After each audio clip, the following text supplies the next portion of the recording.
flip a lot of coins. I lost my coin. I What? couldn't even. What? That's why I couldn't take a chance on any injured players. Lost the coin. Fire away. Trent, could you just address the issue of why waiting until the 5th round on a tight end? Was the value simply not there in the top 4 rounds? Yeah, again, we had some guys in line.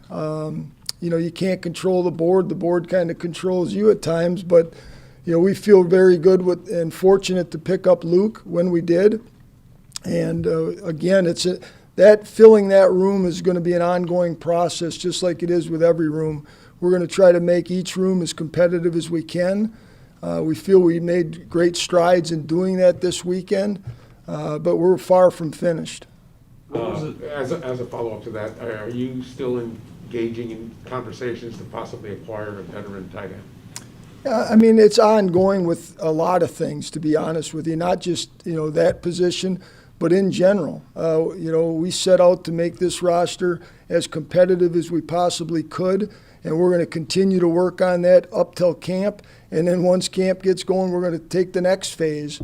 We're sitting in a sweet position moving forward, having the first claiming order as we progress through the rest of the offseason and into the season. So we're going to use that to our advantage. What was it about Jay Tufele that stood out in the process?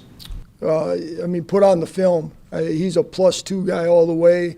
Great effort player, has the type of mindset that we're looking for. Coach was very familiar with him based on the recruiting process coming out. Quality guy and quality football player.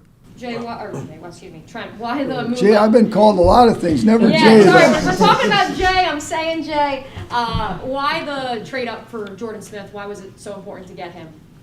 Well, when you look at the board, again, our board is based on value. And at that point in time, he was clearly the highest rated guy on our board. And we just didn't feel comfortable with what we may possibly get if we weren't able to get him. So we just made the decision to move up and be aggressive. When you've got Urban having recruited some of these guys, that's sort of an insight that most NFL teams don't have. How did that help?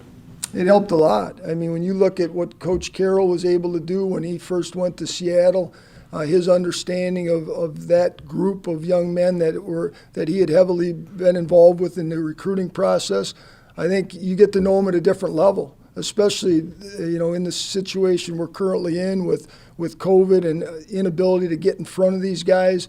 Having all that previous knowledge of these guys as they came through high school made a huge difference. He can give you that for at least another year or two, right? Well, and then we're going to continue to work on ways to keep that the strength of what we do. Having inroads to get information that we need to get, relationships. It's all a part of the business. Did you feel did you follow your draft board as you were speaking of like a week ago? Did you feel that things fell in line pretty much how you anticipated with your draft projection and board? Yeah, we felt really good about the board. We followed it. We didn't deviate at all. Every chance we got in the draft, I think we drafted 9 guys at the end of the day total. All 9 of those guys, when we drafted, were the highest rated players on our board at the time we picked them at their respective positions and on the board itself. As you look at the board, we look at it 2 ways, vertically and horizontally. Vertically by position, horizontally, trying to compare the value of players across the board. And that's how the board's set, and we try to follow it as closely as we can. Trent, Camp transition, in college he was transitioning from an option offense to a little more wide open attack, and he kind of responded to that last year. So do you think that combined with his physical attributes and his size that he's kind of just scratching the surface? Yeah, what you're trying to do later in the draft is you're trying to find guys with upside, guys that for whatever reason may not have got the type of notoriety at the position or had the success at the position or whatever else may play a role in that. But you're looking for height, weight, speed. You're looking for traits. You're looking for anything you can hang your hat on to develop. Another guy that's a great culture fit, has a great work ethic, excellent mindset, and he's got the physical traits to develop and help us not only as a receiver, but hopefully play an important role on special teams if he reaches his potential. You have some pretty stunning numbers, workout numbers. Which one, any of them catch your eye more, maybe more so than any others? For a big man, his vertical, his linear stuff was excellent, and his change of direction stuff was very good for a player that size. So across the board, his numbers stood out. So just another big guy with traits that did some nice things at the position, and some things that our receiving coach and our offensive coordinator feel very strongly they can develop. You alluded to this a little bit last night about your collaboration with Urban on this whole draft. Now that you've gone through the entire process with him, how much would it sounded like he was very much deferring to your experience in this particular matter. How did you feel that the collaboration went? I mean, was it as seamless as you seem to make it sound? Yeah, I think it was, to be honest with you. I mean, it's easy to work with somebody that's this heavily involved in it. We both have worked extremely hard, as has the staff. Both on the personnel side and on the coaching side. It's been a collaborative effort. We've spent a lot of time, I think Coach may have alluded, we spent a lot of time in the draft room together as individuals and as a staff overall. I think Coach said, today when he walks out, he's going to throw a hand grenade in there and blow it up. So I told him to wait. We need a little more time. But no, it was an excellent process. The proof's always in the pudding. Right now we got 9 football players. We got 9 guys we feel strongly about, both as players and culture fits. Now the hard work begins. Now we got to get them in here. We got to go to work. And specifically, so you and Urban had no issue whatsoever as it came time to make a pick, like none of this, or hey, wait a second, I wish I could tell you we had a fist fight, but it was awesome. The collaboration again, and again, we were prepared. It wasn't like we waited till we got on the clock to figure out who we were going to pick. We let the board lay itself out, and it did. We trusted the board. Coach trusted it, and that was something him and I talked about leading up to the draft. You go through all these days of working and preparing and getting a board set, and then on draft day to not follow it doesn't make a lot of sense. And so we did a great job together in sticking with it. And, again, the proof will be in the pudding when these guys get in here and start to play. I know you've said that, you're confident in the offensive line. You guys have spoken with Coach Warhop. But depth-wise, obviously you have Walker. Were you looking to add additional, or you guys you feel like you're pretty set? We feel good about the offensive line and where we're at. We're currently working on signing a couple of guys, potentially once free agency hits at the end of the draft. But we feel very good about the depth, the young guys that we have in, the veteran crew. So there wasn't did we look to address it a little more? We did. But again, the board didn't say do it, so we didn't do it. This is unrelated to the draft, but have you guys decided whether or not you're going to pick up Taven Bryan's fifth-year option?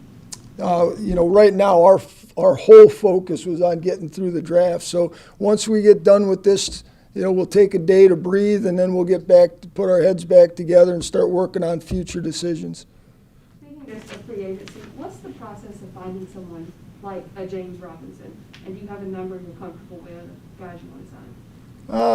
We'd like to sign, as many guys as we think can make our 90-man roster as competitive as it can possibly be. So what the magic number is, I don't know. That all depends on who's available and who we can get, right? So the process is, no different. You follow the board. The guys that are still left on the board at the end of the day, those are at the high end, those are the ones you go after. If you don't get them, you keep working your way down the board. So the board stays true through free agency just as it does through the draft.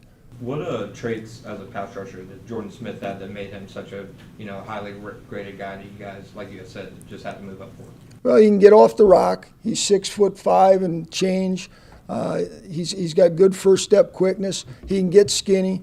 You know, his biggest challenge is going to be, because of his linear build, is getting stronger and being able to turn his quickness into power and being able to play both with strength and speed. You need a combination. You're not going to win with just being a one-trick pony in this league. Was Luke Farrell more of an upside pick because, I mean, the production wasn't necessarily there from a receiving standpoint at Ohio State? Well, I think if you talk to Ohio State staff, they'll tell you underutilized. And if you look at their tight end core as a whole last year, they've got a young man that's on that team right now that's going to be one of the top tight ends in the country. And his production, when you look at the stats, isn't great. I think they would say that's one thing they're going to be working on too. But we had a lot of collaboration, obviously, with Ohio State and their staff and how he was used. And you went to his pro day and you saw things in him on pro day that made you believe there's some upside as a receiver, and he's not limited to just being a blocking tight end.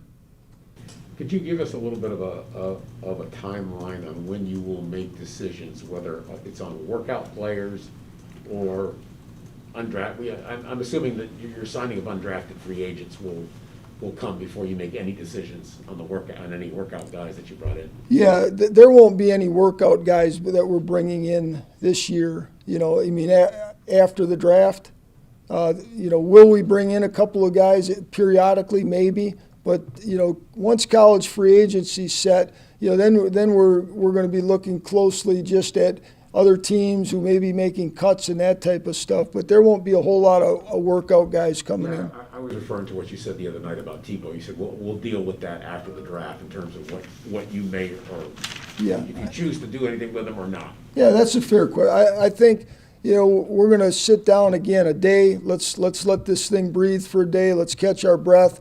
And then let's look at early next week on, all right, where are we going from here? What did we address? What didn't we address? What do we still need to do with the roster? As a follow-up, did you hear Jordan Smith say, I feel like I'm the best pass rusher in the draft? I didn't hear that, but I love guys that think that way, Okay. right? Because ultimately that's what you want, right? You want guys that believe in themselves, that have a high self-efficacy, grade.